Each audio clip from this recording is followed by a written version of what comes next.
Assalamualaikum warahmatullahi wabarakatuh. Salam sejahtera buat kita semua.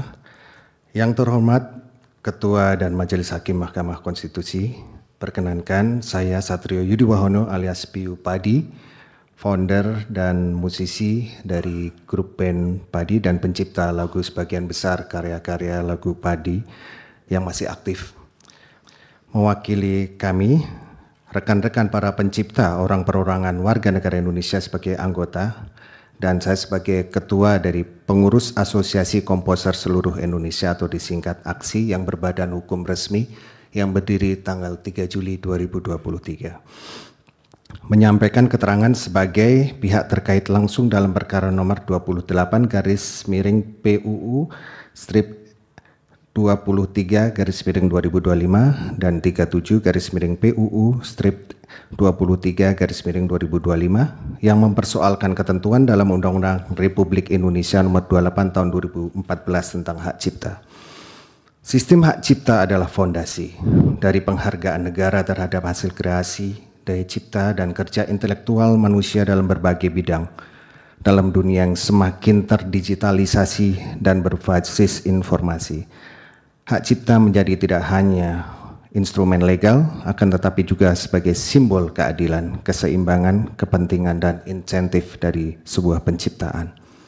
Melalui Undang-Undang Hak Cipta, negara berkomitmen memastikan bahwa setiap ciptaan yang dihasilkan oleh warga negara mendapatkan perlindungan yang layak dan sesuai dengan prinsip-prinsip konstitusi. Kesatu, Pasal 9 ayat 2 dan 3 Undang-Undang Hak Cipta mengatur secara jelas bahwa setiap penggunaan ekonomi terhadap ciptaan harus dengan izin dari pencipta. Ini bukan sekedar klausul administratif, melainkan pengakuan atas otoritas hukum pencipta sebagai pemilik sah karya intelektual. Dalam konteks sosial, ketentuan ini menjadi penting untuk menjamin keadilan antara pencipta dan pengguna, khususnya terhadap praktik-praktik eksploitasi komersial tanpa persetujuan. Kedua, pemberlakuan izin bukan semata-mata perlindungan hukum, akan tetapi juga penghargaan atas proses kreatif yang panjang, mahal, dan seringkali melibatkan aspek emosional, perasaan, identitas, dan bahkan budaya. Pencipta memiliki hak untuk mengetahui, mengatur, dan memperoleh manfaat dari bagaimana ciptaannya itu digunakan. Oleh karena itu, setiap pembatasan atas hak ini harus ditinjau dengan prinsip kehati-hatian konstitusional. Ketiga, dalam praktik hukum di berbagai negara, sistem izin atau lisensi telah menjadi praktik baku. Artinya, Undang-Undang Hak Cipta sejatinya telah mengikuti standar global dan tidak bertentangan dengan semangat universal hak kekayaan intelektual. Keempat, Pasal 23 ayat 5 kerap ditafsirkan secara luas sebagai pembebasan izin pencipta dalam pertunjukan. Namun perlu digarisbawahi bahwa norma ini merupakan bagian dari hak terkait, bukan hak cipta. Pasal tersebut hanya menyangkut fiksasi pertunjukan, misalnya fonogram atau rekaman, dan bukan ciptaan dari karya asli. Jika norma ini dipakai untuk meniadakan kewajiban izin dalam pertunjukan langsung atas ciptaan, maka akan terjadi konflik norma dan pelanggaran asas lex specialis dan asas sistematika hukum. Kelima, pasal 81 dan 87 memberikan ruang pilihan yang sangat penting bagi pencipta.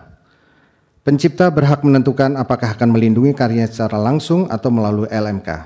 Ini adalah bentuk pengakuan terhadap kebebasan kontraktual dan keadilan distribusi serta prinsip non-diskriminasi. Dalam praktiknya, tidak semua pencipta ingin bergabung dengan LMK. Oleh karena itu menjadikan LMK sebagai satu-satunya cara akan menghilangkan otonomi pencipta yang dijamin oleh konstitusi. Yang keenam, pasal 113 ayat 2 sebagai ketentuan pidana bukanlah bentuk berkriminalisasi sembarangan. Norma ini berlaku secara terbatas hanya terhadap pelanggaran yang dilakukan secara komersial dan disengaja. Dalam hukum pidana modern, perlindungan terhadap kekayaan intelektual dianggap sebagai bagian dari penegakan keadilan dan mencegah monopoli akses yang merugikan pencipta. Ketujuh, jika dibaca secara sistematis dan integral, Undang-Undang Hak Cipta membentuk satu ekosistem perlindungan yang utuh, dimulai dari pengakuan, pasal 9, penyaluran, pasal 81 dan 87 hingga sanksi atas pelanggaran, yaitu pasal 113. Tidak ada pasal yang berdiri sendiri, seluruhnya terhubung dan melengkapi dalam membangun jaring perlindungan terhadap hak pencipta. Kedelapan, dari sisi konstitusional, keseluruhan norma Undang-Undang Hak Cipta ini konsisten dengan pasal 28D dan 28G Undang-Undang Dasar NRI tahun 1945.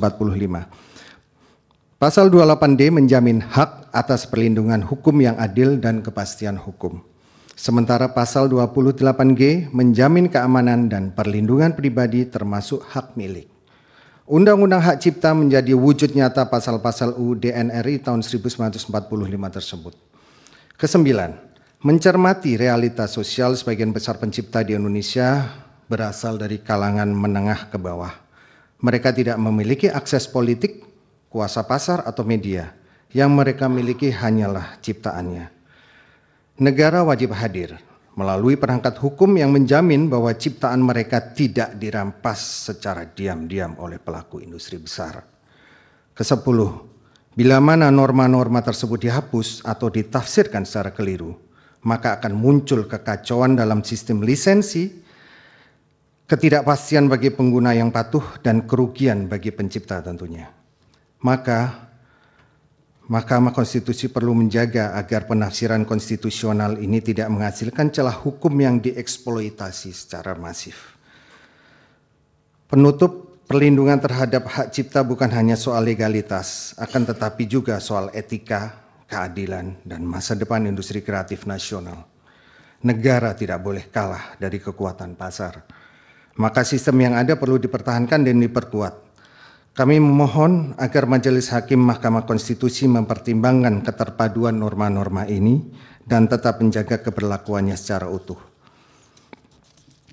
Kami tim kuasa hukum dari para pemohon pihak terkait langsung dan pemohon pihak terkait tidak langsung hadir sebagai pihak terkait dalam permohonan uji materi perkara nomor 28 PUU 23 2025 dan 37 PUU 23 2025. Permohonan aqua mendalilkan bahwa ketentuan pasal 9 ayat 2, pasal 9 ayat 3, pasal 23 ayat 5, pasal 81, pasal 87 dan pasal 113 ayat 2 Undang-Undang Hak Cipta bertentangan dengan Undang-Undang Dasar Negara Republik Indonesia tahun 1945.